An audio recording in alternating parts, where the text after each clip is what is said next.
దేవునికి మహిమ. హల్లెలూయా. ఒకసారి ఒక తల్లి చేప పిల్ల చేప ఇద్దరు కూడా సముద్రంలో మంచిగా ఉంటుంది.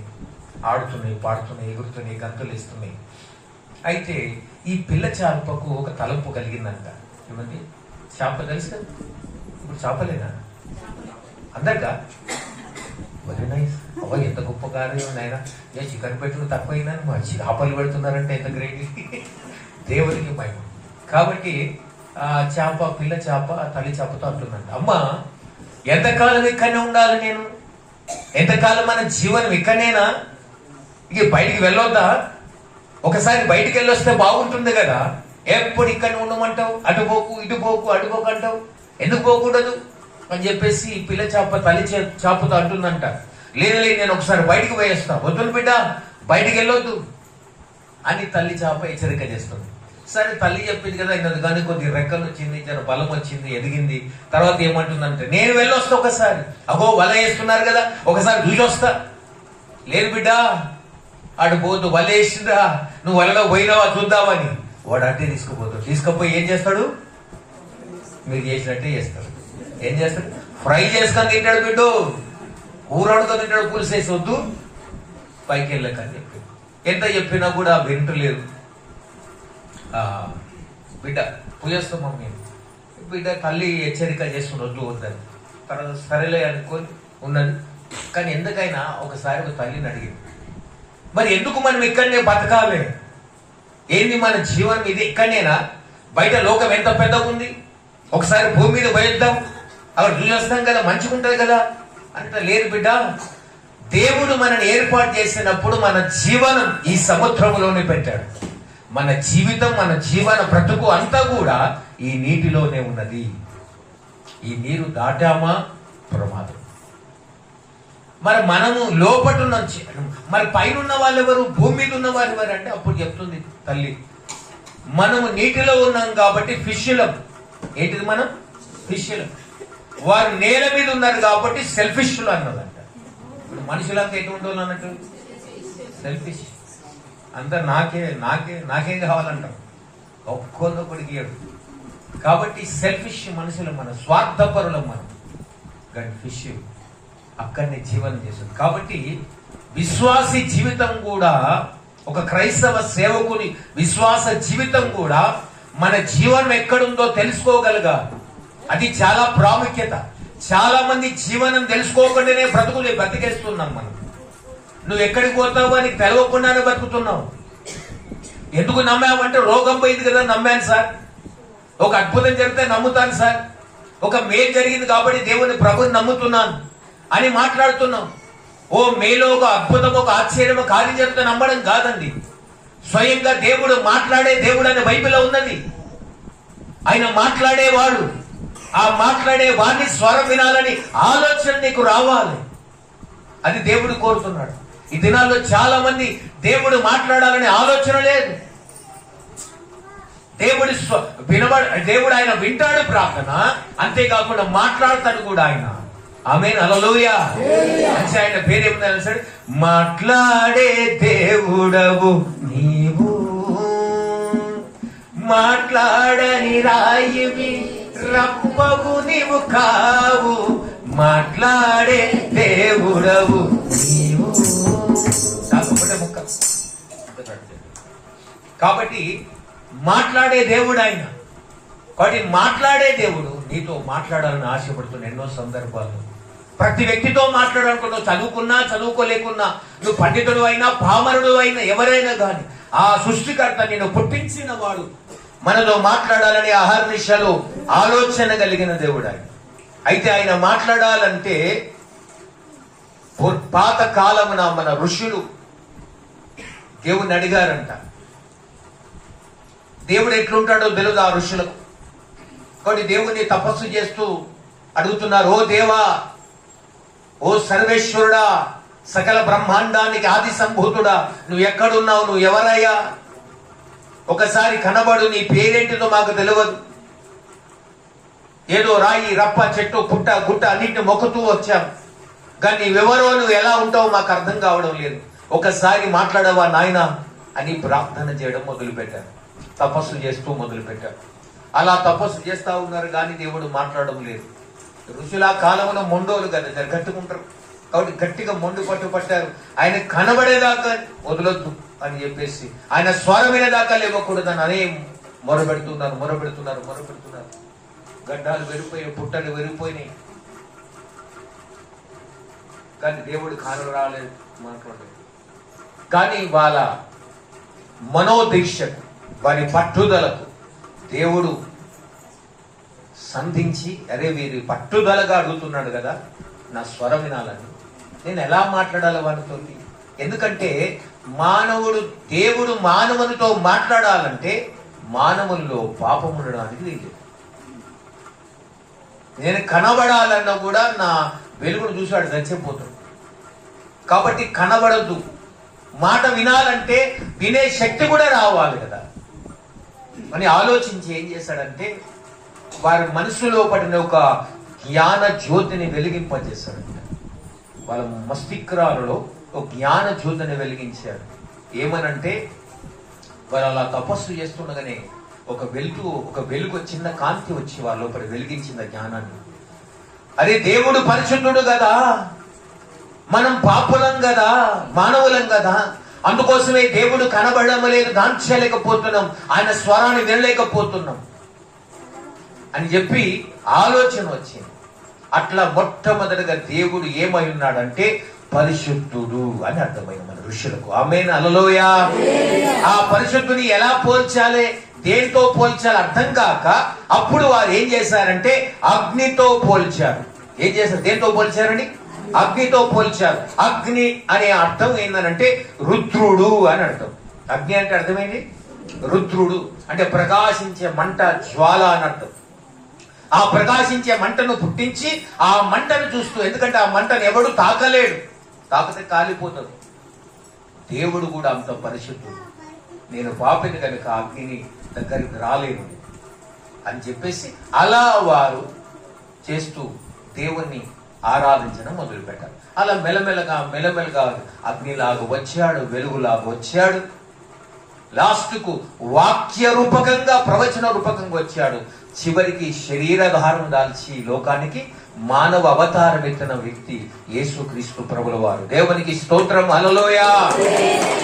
యేసు ఎందుకు పుట్టాడనంటే ఏదో కులానో మతానో మనిషినో మార్చడానికి కాదండి. ఏదో మార్చి కులాల కొట్లాట పెట్టడానికి రాదు. ఒక కులాన్ని, ఒక మతాన్ని స్థాపించడానికి రాలేదు ఆయన. ఆయన వచ్చిందే ఒక మానవ అవతారిగా ఈ లోకానికి వచ్చి, అది నేను మనిషిగా పుట్టాను, మీరందరూ నాలాంటి నా బిడ్డలే, నా మనుషులే, కనుక మీరందరూ నన్ను ఎరుగుటే నిత్య జీవానికి కారణం అని చెప్పారు. ఎవడైతే పోయిన కళ్ళు మూసిన తర్వాత ఎక్కడికన్నా వెళ్ళక తప్పదు. ఎవడైనా కానీ, అది ఏ కులములో పుట్టను, ఏ గోత్రములో పుట్టను, ధనవంతుడు గాని దరిద్రుడు గాని, ఎవరైనా కానీ పుట్టిన వెంటనే గిట్టక మానడు, గిట్టిన తర్వాత పోక మానడు. ఎక్కడికి వెళ్ళాలి, ఇక్కడ ఉన్నప్పుడే మార్గం సిద్ధపరచుకో అని దేవుడు చెప్పడం మొదలు పెట్టాడు. అలా దేవుడు వారికి కనబడి వారిని దర్శించి వారితో మాట్లాడడం మొదలు పెట్టాడు. అయితే ఎలా తెలుసుకోవాలని ఆలోచించి మానవుడు ఈ లోకానికి వచ్చిన యేసుక్రీస్తు ఈ బైబిల్ గ్రంథాన్ని ఇచ్చాడు. ఈ బైబిల్ గ్రంథాన్ని మనకిచ్చాడు, మానవ జీవితానికి ఇచ్చాడు. బట్ ఈ బైబిల్ గ్రంథం మానవ జీవితాన్ని సరిచేయడానికి అనేక మార్గాలు చూపట్టింది. ఈ బైబిల్ గ్రంథం అంటే నువ్వు ఎలా నడుచుకోవాలి, ఎలా దేవుని మార్గమును, దేవుని రాజ్యానికి చేరగలవో చెప్పాడు. అంటే చదువుకున్నవారు, చదువు వచ్చిన వారు ప్రతివాడు బైబిల్ చదవాలి. చదువు లేని వారు మనసు వినవలసింది ఏంటంటే వినాలే. అంటే మనకు అన్నం తినడానికి ఒకే తోపనే ఉన్నది దారి, కానీ వాక్యం వినడానికి, దేవుని స్వరం వినడానికి రెండు తోవలు ఉన్నాయి. ఒకటి చదివితే నోటి ద్వారా లోపలికి వెళ్తాడు, రెండోది వినడం ద్వారా లోపలికి వెళ్తాడు. అంటే ప్రకటన 1వ అధ్యాయములో ఇది ధర్మశాస్త్రం, ఈ ప్రవచన వాక్యములు చదువువాడును, లేదా దాన్ని వినువాడును, దాని ప్రకారం నడిచేవాడు ధన్యుడు అని అంటుంది బైబిల్. చదవాలి, వినాలి, నడవాలి. నువ్వు చదువు వస్తుందా చదువు, లేదా వినగలుగుతున్న చెవులున్నాయా విను, విన్న ప్రకారం, చదువుల ప్రకారం నడవడం కావాలి. అప్పుడు నువ్వు ధన్యుడవు అవుతావని బైబిల్ అంటుంది. కాబట్టి ప్రభునందు ప్రియ దేవుని సంఘమా, దేవుని బిడ్డలారా, ఈ రోజున దేవుడు మనతో మాట్లాడవలసిన అతి ప్రాముఖ్యమైన మాట ఏంటంటే, దేవుడి నీతో మాట్లాడాలంటే ఒక పని చేయాలి. ఏ పని చేయాలి తెలుసండి? చదువుదాం ఆ మాట, నిర్గమాకాండం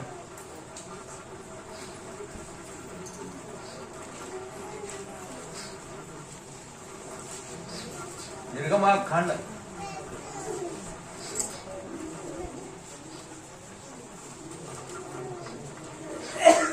33వ అధ్యాయం.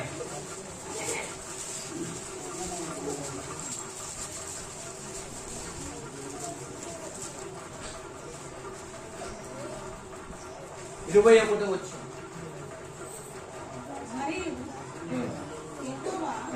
ఇదిగో నా సమీపమున ఒక స్థలం ఉన్నది, నీవు ఆ బండ మీద నిలవవలెను. చూడండి, మోషే అనే భక్తునికి దేవుడు మాట్లాడుతున్న మాట. మోషే అనే భక్తునితో దేవుడు మాట్లాడుతున్న మాట ఏంటంటే, మోషేను ఒక నాయకుడిగా ఎన్నుకొని ఇశ్రాయేలు ప్రజలు నడిపించడానికి దేవుడు ఎన్నుకున్నాడు.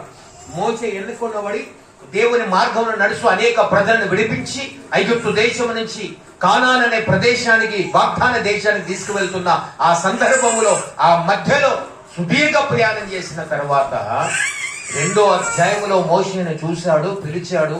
33వ అధ్యాయంకి వచ్చిన తర్వాత అప్పుడు మోషేకి అనిపించిందంట, నాతో మాట్లాడుతున్న వాడైతే వినవలుతున్నాను కానీ నన్ను చూడలేకపోతున్నాను కదా, ఒక్కసారి నన్ను చూద్దాం అని అనిపించిందంట. అతనికి ఒకసారి చూడాలి అనిపించి అప్పుడు దేవుని అడుగుతాడు, అయ్యా ఒక్కసారి నాతో మాట్లాడవా, నువ్వు కనబడవా, నిన్ను చూడాలన్నాను ప్రభువా, ఒకసారి నీ చూపట్టవా, నిన్ను చూడాలని ఆశ ఉన్నదంటే అప్పుడు దేవుడు మాట్లాడుతున్న మాట, నా మహిమనంతా నీకు చూపట్టాను మోషే, నా మహిమనంతా నీకు చూపట్టాను, అయినా నన్ను చూడాలని ఆశ నీకు కలిగింది కనుక ఏ నరుడు నన్ను చూసి బ్రతకలేరడు. ఏ నరుడు దేవుని చూసి బ్రతకలేడు, కానీ చూడాలని ఆశ పుట్టింది కనుక నీకు ఒక ఉపాయం చెప్తా, ఒక ప్లాన్ చేస్తా నీకోసం. అని ఏందనంటే, నన్ను చూడాలని ఎవరికి రాలేదు, నీకు వచ్చింది కనుక మొట్టమొదటిగా ఇదిగో నా సమీపంలో ఒక బండ ఉన్నది, ఆ బండకు ఒక సందు ఉన్నది, ఆ సందులో నేను నిలిపి నేను వెళ్తాను, నా చేతితో నేను కప్పుతాను, అప్పుడు నన్ను చూస్తావు, నా వీపు భాగాన్ని చూస్తావు అంతే. హల్లెలూయా. ఆశ గల ప్రాణాన్ని తృప్తిపరిచే దేవుడు ఈ రాత్రి నువ్వు ఏ ఆశ కలిగి ఉన్నావో ఆశను తృప్తిపరిచే దేవుడు ఆయన. మోషే భక్తునికి ఆశ కలిగింది దేవుని చూడాలని ఆశ. మరి నీకు దేవుడు నిన్ను చూడాలి, నీతో మాట్లాడాలంటే దేవుడు కూడా కండిషన్ పెట్టాడు. ఏంటంట, ఒక బండ ఉంది, బండలో ఒక సందు ఉంది, ఆ సందులోనూ ఉండాలి. ఆమేన్. హల్లెలూయా. ఏమిటా బండ? ఆ బండ బైబిల్ ఏమంటే ఆ బండ క్రీస్తే. హల్లెలూయా. ఆ బండ ఎవరు? క్రీస్తే, యేసుక్రీస్తు ప్రభుల వారే. ఆ బండకు ఒక సందు ఉంది, ఆ సందు ఏంటిది? ఆయన గాయమే.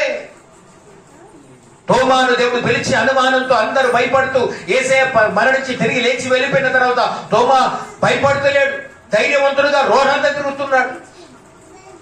అనుమానం పోడు, చాలా అనుమానం. చాలా మంది జీవితాల్లో అనుమానాలు ఎక్కువ. సంసారంలో అనుమానం ఉంటే సంసారం బాగుపడదు.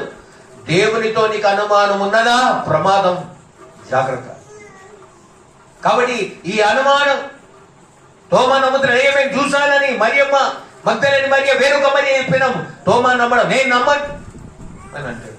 ఎవరు చెప్పినా మేము చూసామురా అని పేతురు చెప్పిన, పెద్ద సీనియర్ చెప్పినా కూడా నమ్మలేడు, నేను నమ్మనంటాడు.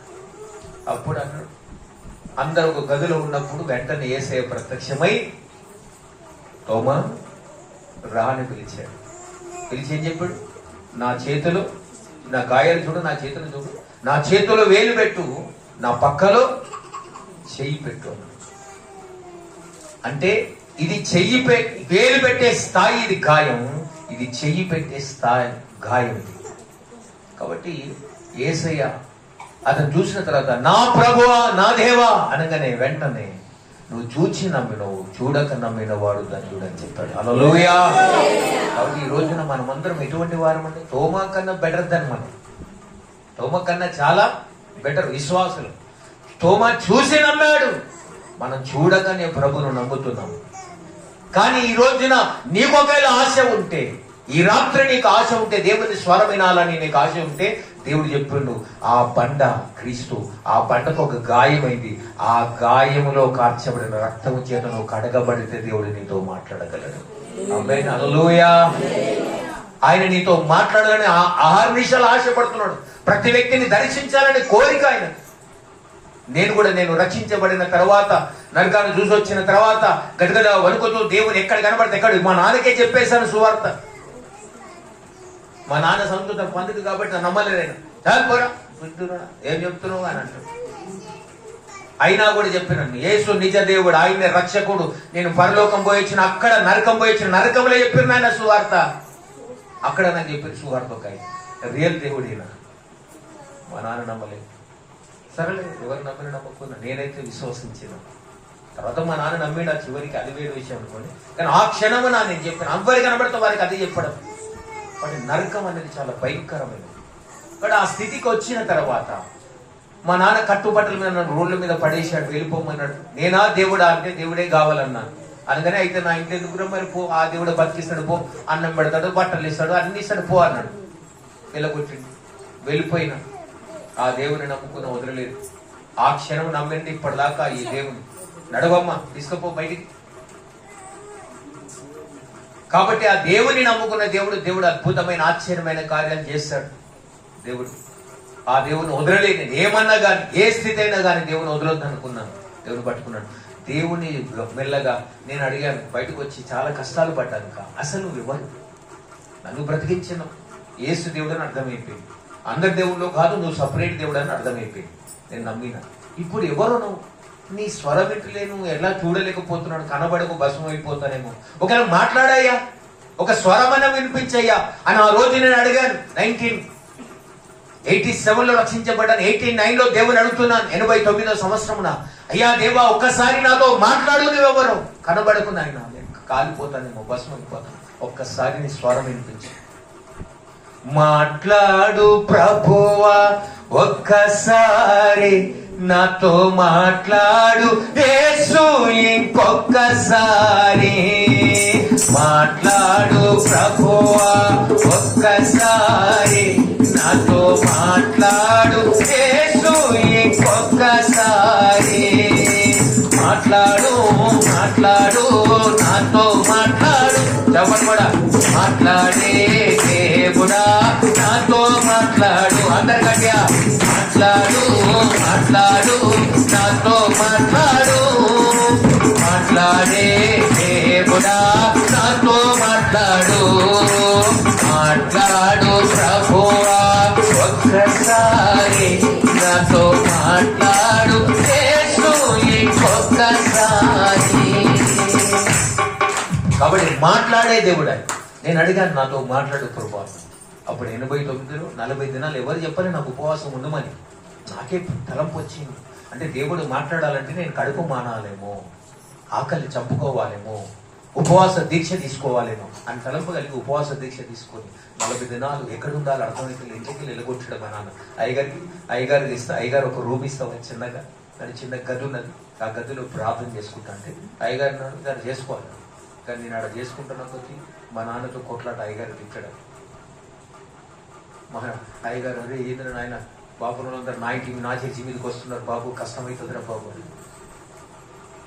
కానీ అయినా 27 దినాలు 26 దినాలు కష్టపడి 25 దినాల దాకా కష్టపడి ఉపవాసం ఉంది. పొద్దుగాల తలంటూ స్నానం చేసిన 6 గంటలకు మోకాలు ఉంటే సాయంత్రం 6 గంటల దాకా మోకాలు దిగలేదండి. పట్టుదలకు ఇట్లా పట్టాలని నమ్మితే ఏదో ఉద్యోగిగా వచ్చి చూసిపోయినా నమ్మినా చాలా ఈయన కూడా గొప్పది ఇట్లా కాదు అంటే ఎవరు తినబడతాడు, ఎవరు మాట్లాడతాడు మీతో? ఏ దేవుడు మాట్లాడతాడు? జీవము కలిగిన దేవుడు, సజీవుడైన దేవుడు మాట్లాడాలంటే నువ్వు మోకరించి, నేను ఉపవాసం ఉండి ఏమి తినకుండా పొద్దుగల మోకరించి 6 గంటలకు సాయంత్రం 6 గంటలకు బైబిల్ చదువుతూ ప్రార్థన చేస్తూ ఏడుస్తూ గోజాడుతూ ఒక్కసారి మాట్లాడండి. నా తండ్రి వెలివేస్తారు, అందరు వెలివేస్తారు, అయినా పర్లేదు, నేను రోడ్ల మీద బతుకుతా, కానీ నువ్వు మాట కావాలి, నీ స్వరం కావాలని అడగడం మొదలు పెట్టాను. అట్లా 25 దినాల దాకా నాకు స్వరం వినబడతలేదు. కానీ నేను మాత్రం వదులుతాను, ప్రార్థన చేస్తున్నా. తర్వాత 26వ దినం నాకు మోషన్స్ స్టార్ట్ అయ్యాయి, బ్లడ్ మోషన్స్ అవుతుంది, రక్త వేదుకులు అవుతుంది.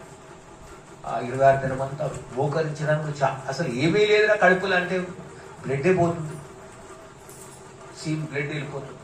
ప్రార్థన చేస్తున్నా, నీళ్ళు అవుతాను, కొందరు నీళ్ళు ఉన్నాయి, ప్రార్థన చేయాలి, గొంతెడుకొక తాకాలి, అడుగుతున్న దేవుని మాట్లాడాలి. తర్వాత 27వ దినంలో వామిటింగ్ స్టార్ట్ అయ్యింది, నీళ్ళు అవుతుంది, నీళ్ళు వామిటింగ్ చేస్తుంది, చాతనెత్తలేదు. 27వ దినం అయ్యా నాతో రైతు లేదు ప్రభు, ఒక్కసారి మాట్లాడే మోకరించడానికి చేతను కూలబడిపోయి కుప్పకూలిపోయి అడుగుతున్నాడు. అప్పుడు 27వ దినమున మధ్యాహ్నం 1 సమమున ఒక వెలుగు నా మీద ప్రత్యక్షమైంది. ఆమేన్, హల్లెలూయా.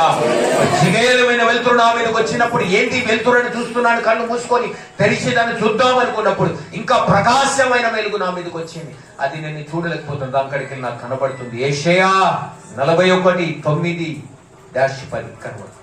ఇది గుర్తుండేదాకున్నది. ఏంటిదబ్బా అని వీక్షించి చూద్దాం అనుకుంటే ఇంకా వెలుగు వచ్చేటప్పుడు కళ్ళు మూతపడ్డాయి. ఆ దానికి స్వరం వినబడుతుంది. భూదిగంతలు మడిచి ఏర్పరచుకున్న నా ప్రియ కుమారుడా, ఉపేక్షించగా నేను ఏర్పరచుకున్నాను, భయపడకము, నేను నీ దేవుడై ఉన్నాను. దిగులు పడకము, నేను బలపరచువని నేనే నీతి అనే దక్షిణ హస్తముతో ఆదుకొందును అని. ఆ స్వరం విన్నాక కుప్పగొలిపోయినా.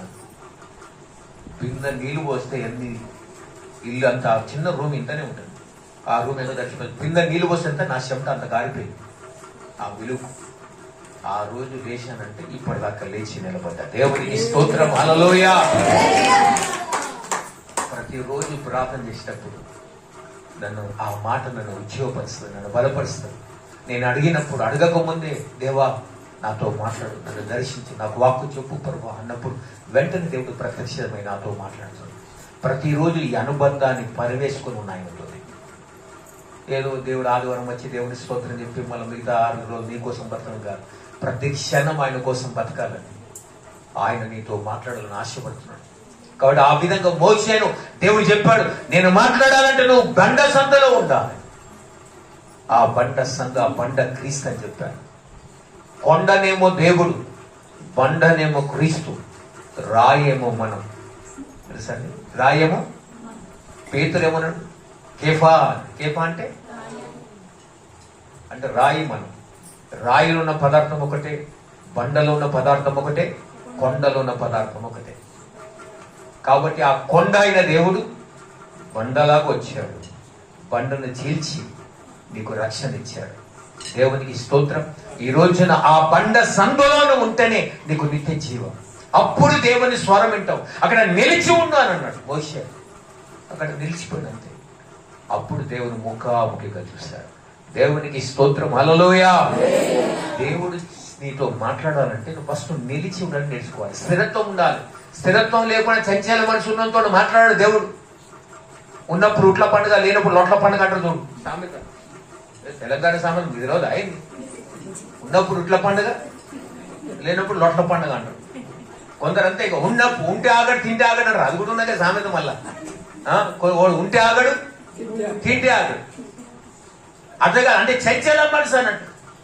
ఉన్నప్పుడు అంటారు, లేకపోతే ఫీల్ అవుతాడు. ఎందుకు?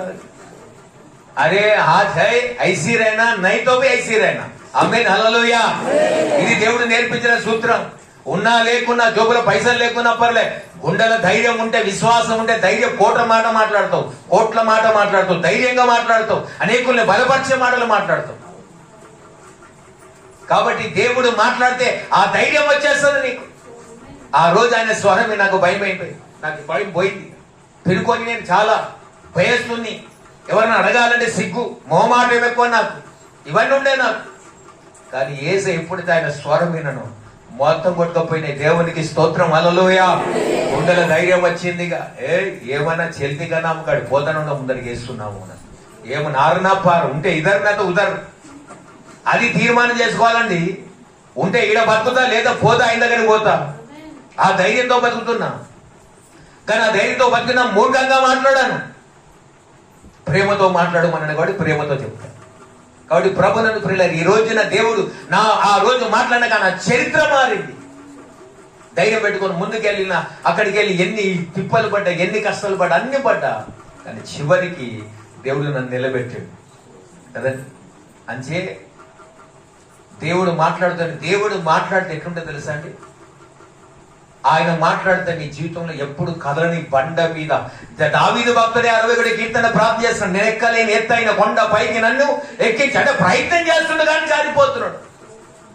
ఒక స్థిరంతో రాలే దావీదు దగ్గరికి. నీ దగ్గరికి కూడా ఒక స్థిరంతో రావాలి. అప్పుడే మాట్లాడతాడు. నీ లోపటే అయ్యగారు ప్రేసలాడు, అయ్యగారు ప్రేగారు అన్నావు అనుకో, ఇంకా ఎట్లా మాట్లాడతారు దేవుడు? నీ లోపడే మనసు కరెక్ట్ లేదు. ఒకరిని ప్రేమిస్తూ ఒకరిని ద్వేషిస్తూ ఎట్లా మాట్లాడతాడు దేవుడు నీతో? అరే దిల్ సాఫ్ రాయినది, హృదయం చక్కగా ఉండాలంటారు కదా. హృదయం అందరితో దేవుని ఎంత ప్రేమిస్తున్నావు, దేవుని పోలికగా పుట్టిన మనిషిని కూడా ప్రేమించగలగాలి. అక్కడ వాడు నేను తిట్టినా కూడా ప్రేమించగలగాలి, నేను శపించినా కూడా ప్రేమించగలగాలి. ఇది వస్తుందా మనకి? అప్పుడే మాట్లాడతారు, మనం ఉట్టిన మాట్లాడతాడు ఆయన. మాట్లాడు మాట్లాడు మాట్లాడు అంటే అరే ఇట్లా మాట్లాడతారా? ఒక ఆమె ఇట్లా అడిగి, నేను ఇట్లనే చెప్పిన ప్రసంగం మా సంఘస్వరాలని ఇట్లా ప్రసంగం చేస్తే ఆమె ఏం చేసిందనంటే దేవుడు మాట్లాడాలని చెప్పేసి నేను ఇట్లా ప్రసంగం చేస్తా వినిపోయి ఏం చేసిందంటే దేవుడు మాట్లాడాలని ప్రార్థన చేసి ఆమె రక్షణ లేదు, రక్షణ పొందలేదు. మాట్లాడు మాట్లాడు దేవుడా మాట్లాడు మాట్లాడు, మా అయ్యగారు చెప్పాడు మాట్లాడతావంటా, నువ్వు మాట్లాడు మాట్లాడు మాట్లాడు. ఇప్పుడు పాపం ఉన్న దేవుడు ఎట్లా వస్తాడు? మరి ఎవరు వస్తారు? మరి సైతాన్ని కూడా వస్తారా? మాట్లాడు మాట్లాడు మాట్లాడు మాట్లాడు మాట్లాడు అనగానే ఇక దేవుడైతే రాడు. ఎట్లయినా సైతాన్ని చూసింది, అరే మాట్లాడు మాట్లాడడం నేనే వస్తా పట్టాలని వచ్చింది. ఆమె మీదకి వచ్చిన తర్వాత ఆమె ఏమంటుంది తెలుసా? సూత్రం సూత్రం సూత్రం సూత్రం అంటుంది. మళ్ళా ఏదో చెప్తున్నది సోదే. వాడు మాట్లాడుతూ నేను చూసి వెంటనే ఎట్లనో చేస్తుందన్నా అని చెప్పేసి అందరు గాబరి రోడ్డు మీద పోయి స్తోత్రం సూత్రం అంటే ఏదో చేస్తున్నది. అంత పిచ్చి పిచ్చి చేస్తే ఏమంటారు లోకం అంతా? ఏమంటే అందరికి అట్లా చేస్తున్నావు అంటే మళ్ళీ చూస్తున్నారు దేవుని మాటనే. స్తోత్రం అంటే విశ్వాస పాస్తాలు ఏమనుకుంటారు? అరే బాగానే ఉన్నదా, ప్రార్థన చేసి దయ్యం పట్టింది అనుకుంటారు. ప్రార్థన చేస్తే దయ్యం పడుతుందా? ఉన్న దయ్యం పోవాలి కానీ. కాబట్టి ఈ విధంగా చేస్తే ఆయన తీసుకొచ్చారు, చర్చికి తీసుకొచ్చారు. అంటే ఆ హైదరాబాద్లో చర్చికి తీసుకొస్తే ఏంటంటే ఇట్లా స్తోత్రం స్తోత్రం అంటుంది కానీ మీరు చేసే లెక్కలన్నీ పిచ్చి లెక్కలు ఉన్నాయన్నా అంటే రా కూర్చోబెట్టి ప్రార్థన ఏమన్నా స్తోత్రం స్తోత్రం స్తోత్రం స్తోత్రం కళ్ళు మూసుకోవాలి నేను చేస్తా స్తోత్రం అని ప్రార్థన చేస్తాను. యేసు నామమున ప్రతి విధమైన మెరుపు వేగములా కనబడి వెలుగు దూతలాగా వచ్చి బిడ్డను మోసం చేసిన దయ్యమా బయలు యేసు నామమున అని ఆజ్ఞ దెబ్బకే వెళ్ళిపోయినాడు. దేవుడు రాడు, సైతాన్ గడుస్తాడు. ఎట్లా? నువ్వు కడగబడకుండా, పవిత్ర హృదయం లేకుండా, నిష్కలకమైన హృదయం లేకుండా, అపవిత్ర డాగు మచ్చ కలక పెట్టుకుని ప్రార్థన చేస్తే మరి దయ్యం వస్తుంది. రాత్రి ఎందుకు సైతాన్ కలలు పడితే అందరికి పాము వచ్చిందన్నా బయట మిగటానికి వచ్చింది పాము అని అంటారు. కలలు పడి దయ్యాలు కలలు ఎందుకు పడితే అనుకున్నావు? మరి ప్రార్థన లేకుండా కడుక్కోకుండా గిన్నె కడుగు. నువ్వు అన్నం తిన్న ప్లేట్ దీన్ని కడుగుతావా లేదా? రాత్రి కడుక్కుండా అట్నే పెడతావు, పాచిపోతావు పెట్టవు కదా. ఎప్పుడు గిన్నె అప్పుడే కడగాలండి. నేను ప్రతిరోజు నా గిన్నె కడుక్కోవాలంటే నేను కడుగుతాను. ఆ గిన్నె కాదు, ఈ హృదయం అనే గిన్నె అని చెప్తాను నేను. ఆ పాచిపోయిన గిన్నె కడుగున్నా ఎలా కడుగుతామో కానీ ఈ గిన్నె రాత్రే కడుక్కొని క్లీన్ ఉండాలి. దేవా నా మనసును కడుగు, నా చూపును కడుగు, నా నాలుకని కడుగు, నా హృదయాన్ని కడుగు. నాలో చెడు తలంపు, చెడు ఆలోచన, చెడు ఉద్దేశాలు, చెడు మాటలు, చెడు క్రియలు నాలో ఉన్నాయి, నన్ను క్షమించయ్యాను. రాత్రే కడుక్కొని శుభ్రమై పడుకో. అప్పుడు మంచి కళలు పడతాయి, దయ్యం రాదు, చెడు కళలు రావు. దేవుడు యాకోబుకి వచ్చిన కళలు వస్తాయి. దేవునికి స్తోత్రం, హల్లెలూయా. మరి ఈ రోజున నువ్వు కడగబడని దేవుని వాక్యం అంటుంది. ఈ రోజు నువ్వు కడగబడితే క్షేమం. కాబట్టి ప్రియ దేవుని సంగమ దేవుని బిడ్డలారా, ఈ రోజున దేవుడు మోషే నిలబడ్డాడు, నిలుచుకున్నాడు. దేవుడు మాట్లాడి. కాబట్టి ఈ రోజున నువ్వు నిలబడితే మాట్లాడతావు. సేవకులు కూడా నేను చెప్తున్న ఒక మాట, నీకున్న స్థానం ఒకటి ఉన్నది. దేవుడు సేవకులారా నీకు ఒక స్థానం ఇచ్చాడు దేవుడు. ఆ స్థానంలో నువ్వు కష్టమైన, నిష్టమైన, బాధ అయినా కలిగి నిలబడు, దేవుడు మాట్లాడతాడు. నేను ఆ ఊరికి పోయినప్పుడు చాలా కష్టమైన స్ట్రగుల్ పడ్డా. నేను చాలా కష్టమైన ఆ సేవనే కష్టం. ఊర్లలో సేవ, పట్టణంలో సేవ ఎవడని చేస్తాడు.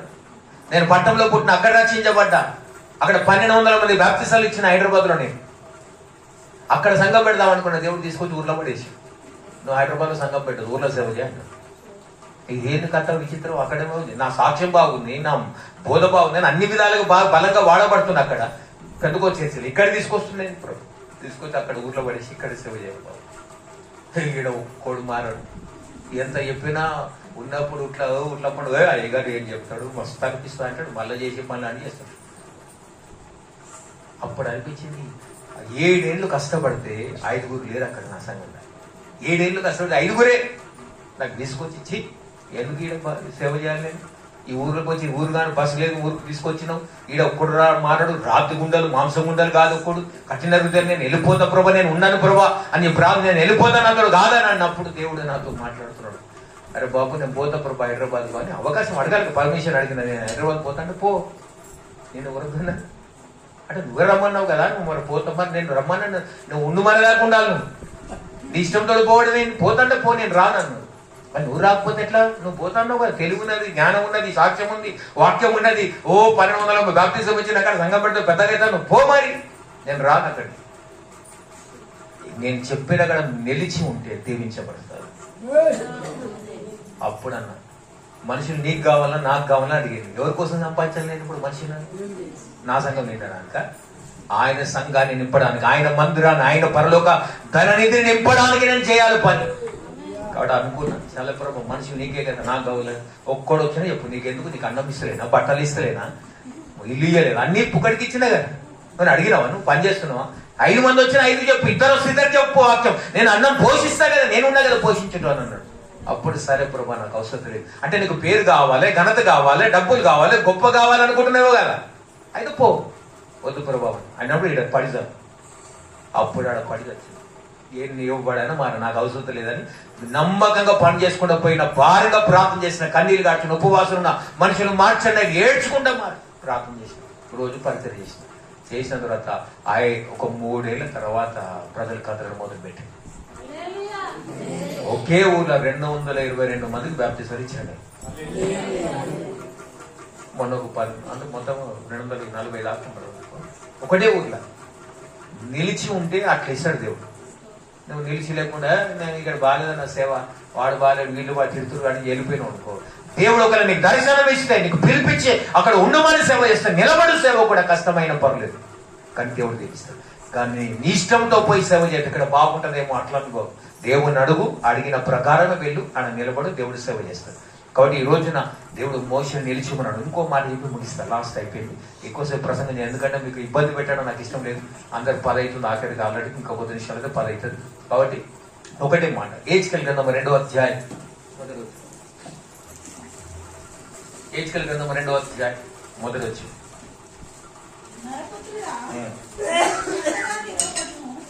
నేను నీతో మాట్లాడవలను అని ఆయన నాతో మాట్లాడినప్పుడు ఆత్మ నాలోనికి వచ్చి నన్ను నిలవబెట్టింది.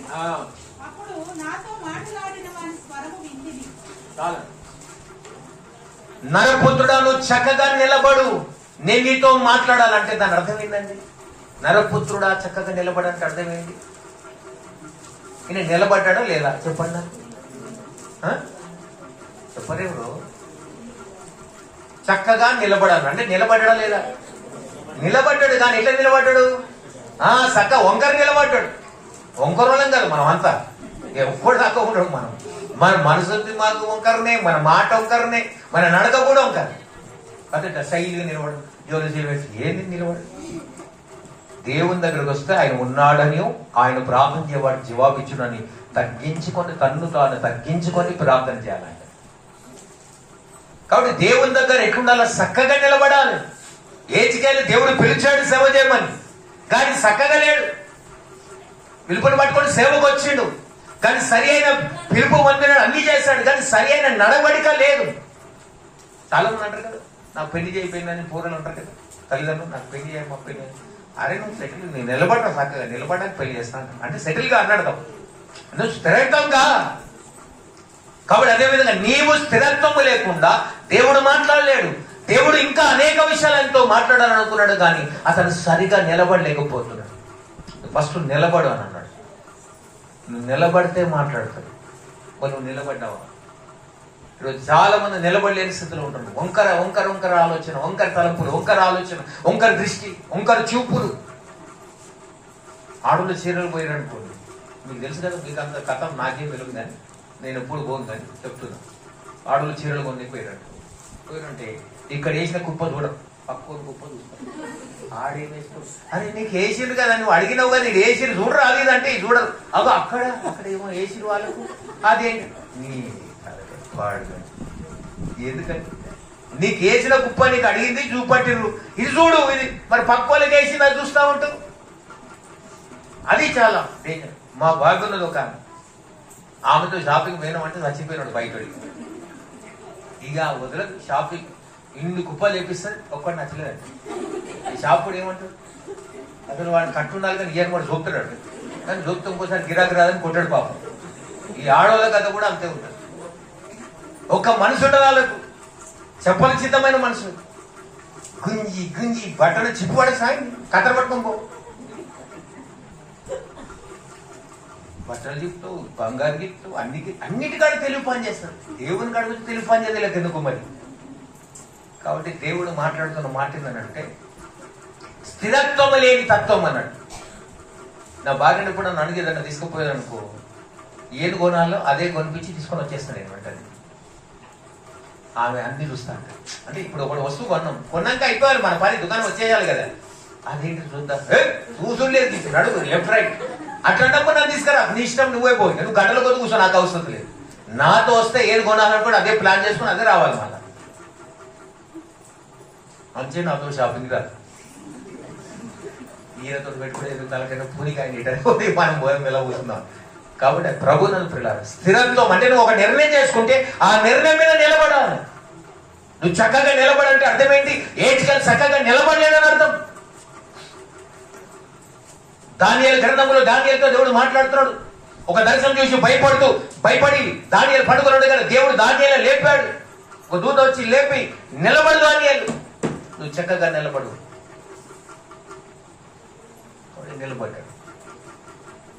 కాబట్టి ప్రభునందు ప్రియులారా, పౌలు దమస్కు పోయే మార్గంలో వెళ్తున్నప్పుడు ఒక వెలుగును చూసిన వెంటనే కింద పడిపోయాడు. సౌలా సౌలా నువ్వు నన్ను ఎందుకు హింసిస్తున్నావు అని చెప్పి సౌలా లేచి నిలిచినడు అని అన్నాడు. దేవునికి స్తోత్రం, హల్లెలూయా. నలుగురు చెప్పాను ఈరోజు. మోషే నిలిచి ఉన్నందుకు దేవుని చూడగలిగాడు. యేసుకేలు నిలిచి ఉన్నందుకు చక్కగా దేవుని స్వరం వినగలిగాడు. దానియేలు నిలిచి ఉండడం వలన గ్రంథాలు రాయగలిగాడు. పౌలు నిలిచి ఉండడం వలన పత్రికలు రాయగలిగా అనేకులకు సువార్త చెప్పగలిగాడు. దేవునికి స్తోత్రం, హల్లెలూయా. ఈ రోజు నువ్వు నిలిచి ఉంటే అద్భుతం జరుగుతుంది. నిలిచి ఉండంటే నిలబడమంటే ఇట్లా నిలబడడం కాదు, ఆత్మలో నిలబడడం నేర్చుకో, ఆత్మలో స్థిరత్వం తెచ్చుకో, భక్తుల స్థిరత్వం తెచ్చుకో, ప్రార్థనలో స్థిరత్వం చేసుకో. ఇప్పటిదాకా ప్రార్థన గురించి చెప్పాడు అయ్యగారు. ప్రార్థన లేదు, వ్యక్తిగత ప్రార్థన లేదు, కుటుంబ ప్రార్థన లేదు, సంఘ ప్రార్థన ఉండదు, ఏ ఉపవాస ప్రార్థన చేయం, ఎప్పుడు తిండి గోదా, కడుపు మారు. ఒక రోజున దేవుని అనుగ్రహం రావాలంటే ఉపవాసం ఉండు. నలుగురు భక్తులు చూపట్టారు కదా, ఇప్పుడు టకటక చెప్పేశాను కదా, లేట్ చేస్తాను. కాబట్టి కొందరికి పొక్క దొక్కితే ఎండిపోయినా కూడా వదలరు, కొందరు మైక్ దొక్కితే కూడా అట్లా ఉంటారు. సేవ్ వాడు వస్తుర్రా, తింటుర్రా, పంటుర్రా, అసలు ఏం చూడరు, ఎప్పుడే చెప్పుకుంటూ పోతారు. అరే వింటున్నా లేదా, సరదా అర్థమవుతుందా లేదా, దిమాగ్లో పోతుందా లేదా చూడాలి. సేవకులైన వాళ్ళు ఇక మైక్ దొరికిన టకా టకా చెప్పుకుంటూ పోతాడు, పండేదాకాడు, మంకాయలు ఆలుగడు జోకుతుంటే ఎట్లుంటది కథ. ఒక్కరిని చూడదు, అందరినీ చూడాలి, చూసుకుంటా మాట్లాడాలి. ఒక ఆయన నాతో ఉండే ఒక సేవకుడు హైదరాబాద్లో, ఇప్పుడు ఆయన లేడు. ఆయన డిఎస్పీలో ఇంత పొడుగుంటాడు, ఇంత మీద ఆజానుభావుడు. ఆయన ఇద్దరు సభకు పోయినాం, నిజామాబాద్ మీటింగ్ పోయినాం. ఆయన నేను సేవకుడికి ఇద్దరు స్పీకర్లు పోయినాం. ఆయనతో నేను ఇద్దరు కలిసి పోయినాక ఆయన మొదటి రోజు మాట్లాడాలి, కన్ను మూసుకొని వాక్యం చెప్తానే ఉన్నాడు. ఇక నేను ఫస్ట్ టైం చూసిన ఆయన కన్ను మూసుకొని చెప్తాను, ఏదైనా కన్ను మూసుకొని మాట్లాడుతుండేది. వాళ్ళు వింటుండ్రా పంటుండ్రా, అసలు ఎవరి ముఖం చూస్తున్నాడు, కన్ను మూసుకొని మాట్లాడుతూనే ఉన్నాడు. నేను అంత ప్రసంగం అయినాక అడిగినా, సెకండ్ డే నాకు ప్రసంగం అన్నాడు. ఏదైనా కళ్ళు మూసుకొని మాట్లాడుతున్నావు అంటే, నా కళ్ళు మూసుకుంటే డైరెక్ట్ వస్తుంది. డైరెక్ట్ ఎట్లా వస్తుంది? నువ్వు ప్రార్థనలో కళ్ళు మూసుకో, వాక్యం చదివేటప్పుడు కూడా కళ్ళు మూసుకుంటావా? వాక్యం చెప్పేటప్పుడు కూడా కళ్ళు మూసుకుంటావా? వాక్యం చెప్పేటప్పుడు మహాభావాలు చూడాలి, మనుషుల యొక్క తత్వాన్ని గ్రహించగలగా, అప్పుడే నీకు అనలైజ్ అవుతుంది, అర్థమవుతుంది. కాబట్టి ప్రభు నన్ను పిల్లరా, నేను చెప్తున్నాను, నువ్వు కన్ను మూసుకొని మాట్లాడు, ఒక్కడు నిలబడేది. కాబట్టి కన్ను మూసుకొని మాట్లాడుతూ అట్లనే దేవుడు అంటున్నాడు, నువ్వు నిలిచి ఉంటే మాట్లాడతావు, కనబడతావు, దర్శిస్తావు, వెలుగు వస్తుంది, ఒక దర్శనం వస్తుంది, ఒక స్వరం వస్తుంది, ఆయన మహిమని కనబడుతుంది. దేవునికి స్తోత్రం, హల్లెలూయా. ఒక తీర్మానం చేసుకుందామా, దేవా ఈ పని నేను కూడా నిలిచి ఉంటాను, దేవుడు నిలిచి ఉండే బాధ్యత నాకు దయచేసి ప్రార్థన చేసుకుందాం. అందరూ కూడా ఒక నిమిషం కళ్ళు మూసుకుందాం. ప్రియతను వెళ్ళారు, దేవుడు మాట్లాడిన ప్రతి మాట నీతోటి నాతోటి అనేక విషయాలు తెలియపరిచాడు. నిలిచి ఉన్నావా? ఆత్మలో భక్తిలో నిలిచి ఉన్నావా? నీ ప్రార్థన నిలుపుదనం ఉన్నదా నీ జీవితంలో? కుటుంబ ప్రార్థన, వ్యక్తిగత ప్రార్థన, సంఘ ప్రార్థన నీ జీవితంలో ఉన్నదా? సమాజం కోసం, దేశం కోసం, రక్షణ లేని వారి ప్రజల కోసం, క్రైస్తవులు హింసిస్తున్న వారి కోసం, మారు మనసు పొందని ప్రజల కోసం నీ కన్నీరు కార్చవా? ఎప్పుడైనా వెల చెల్లించేవారు? యేసయ్య అందరి కోసం వెల చెల్లించాడు. నీవు వెల చెల్లిస్తున్నావు. నీవేమి చెల్లిస్తున్నావు? నీతో మాట్లాడాలి, నీ ద్వారా అనేకులతో మాట్లాడే దేవుడు కోరుకుంటున్నాడు. నీవే దేవుని స్వరం వినకపోతే సేవకుడా దేవుడు నీతో ఎలా మాట్లాడతాడు? అనేకులతో ఎలా మాట్లాడతాడు? నువ్వు ఒక సాధనం సేవకుడా, నువ్వు నిలిచుండి స్థిరంగా దేవుడు మాట్లాడతాడు. ఇటు కూర్చున్న విశ్వాసాలను నిలిచుందా, దేవుని స్వరం విందా. దేవుడు ఈ రోజున నేను దర్శించాలని ఆశపడుతున్న దేవుడు ఆయన. నీ జీవితంలో అద్భుతం చేయాలని ఆశపడుతున్నాడు. ప్రార్థన చేసుకుందాం, కళ్ళు మూసుకుందాం. ఎవరికి వారు ఎవరైనా విశ్వాసులు గట్టిగా ప్రార్థన చేయగలరా? చెప్పబడిన మాటను బట్టి ఎవరైనా ప్రార్థన చేయగలరా?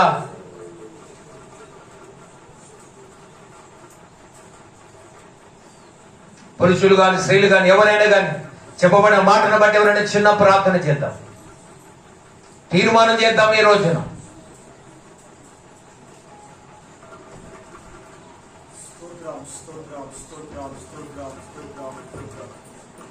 మహోన్నతుడా, మహోన్నతుడా, సర్వోన్నతుడా, సర్వాధికారి, సర్వశక్తిమంతుడా, అయ్యా నిజంగా తండ్రి ప్రభా, ఈ రోజున తండ్రి ప్రభా సూటిగా మాతో మాట్లాడే విధానం బట్టి దేవానికి స్తుతులు స్తోత్రాలు ప్రభా.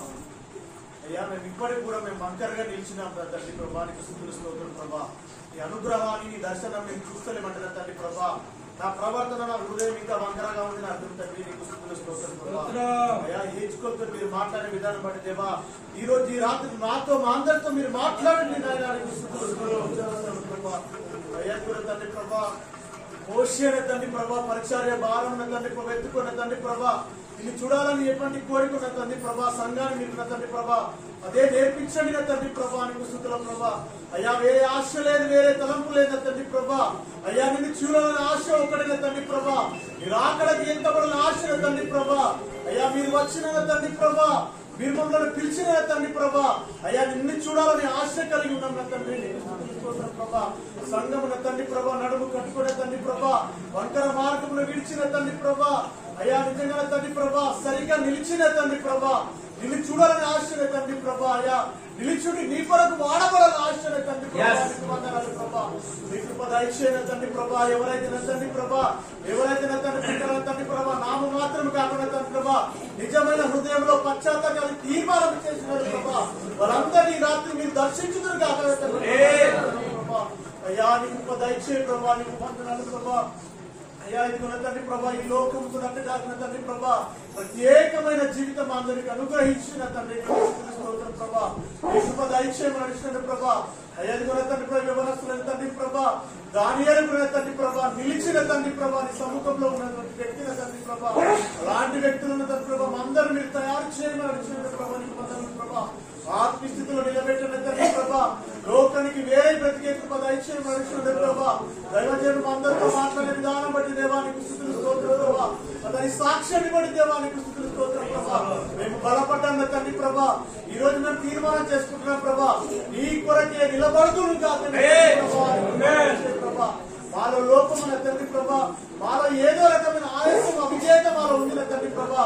మా హృదయం వ్యాధి కలిగిన తండ్రి ప్రభా, ఈ వ్యాధిని ప్రభా నీ వాక్యము మాత్రమే మందున తండ్రి ప్రభా వేసి మనం నయం చేసిన దేవానికి స్తుతులు స్తోత్రం ప్రభా. ఈ రీతిగా మా అందరిని మనం ప్రేమించిన తండ్రి ప్రభా, ఈ తీర్మానంలో ఈ ప్రతిష్ఠితలో మనం నిలబెట్టమని అయ్యా ఇప్పుడు తండ్రి ప్రభా అందరినీ మీ పాదాలు పట్టుకున్న ప్రభా. మీ కృప దయచేసి మీ కృప బలపక్షమని ముందర సమయం అంతా తండ్రి ప్రభా మీ పాదాల చింత పెడుతూ మమ్మల్ని తగ్గించుకుంటూ నీ నామాన్ని మాత్రమే హెచ్చిస్తూ యేసు నామములో అడుగుచున్నాము తండ్రి. ఇంతవరకు ఓపికతో విన్నందుకు మీకు అందరికీ కృతజ్ఞతలండి. ఇంతవరకు నా ఛానల్ సబ్స్క్రైబ్ చేసుకోకపోతే దయచేసి సబ్స్క్రైబ్ చేసుకోండి, లైక్ చేయండి, షేర్ చేయండి. ఇంకా లేటెస్ట్ వీడియోల కోసం బెల్ ఐకాన్ మీద క్లిక్ చేయండి.